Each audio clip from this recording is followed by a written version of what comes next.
അരൂർ ഗ്രാമപഞ്ചായത്ത് ഓഫീസിനരികിലുള്ള മാനവീയം വേദിയും പരിസരവും അരൂർ പഞ്ചായത്തിലെ ഹരിതകർമ്മസേനയിലെ 7 അംഗങ്ങൾ ചേർന്ന് ശുചീകരിച്ചു. പഞ്ചായത്ത് ഓഫീസ് അങ്കണത്തിലും മാലിന്യം കുന്നുകൂടിയിരുന്നു. മാനവീയം വേദിയിലെ ശൗചാലയവും വൃത്തികേടായിരുന്നു. കഴിഞ്ഞ ദിവസം ശൗചാലയം ശുചീകരിച്ചതായി മനസ്സിലാക്കുന്നു. അർദ്ധരാത്രി സമയത്ത് മാനവീയം പരിസരത്തെത്തുന്ന സാമൂഹ്യ വിരുദ്ധരും ലൈംഗിക തൊഴിലാളികളും ഉപയോഗശേഷം വെള്ളമൊഴിക്കാതെ ശൗചാലയം വൃത്തികേടാക്കുന്നതായി പരാതി ഉയരുന്നുണ്ട്. ഗ്രാമപഞ്ചായത്തിലെ ആരോഗ്യ വിഭാഗത്തിൻ്റെ നേതൃത്വത്തിൽ പകർച്ചവ്യാധികൾ ഒഴിവാക്കാനായി വ്യവസായശാലകളിലും ഭക്ഷ്യവിൽപ്പനശാലകളിലും പരിശോധന നടത്തിയിരുന്നു.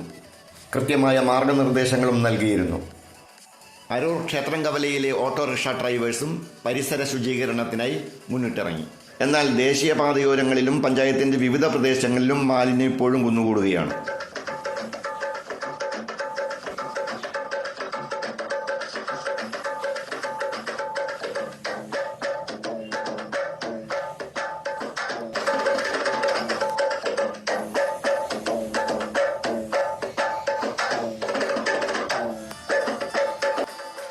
അരൂർ വിഷൻ ന്യൂസ് ചാനലിന് വേണ്ടി LS അശോക് കുമാർ. നന്ദി.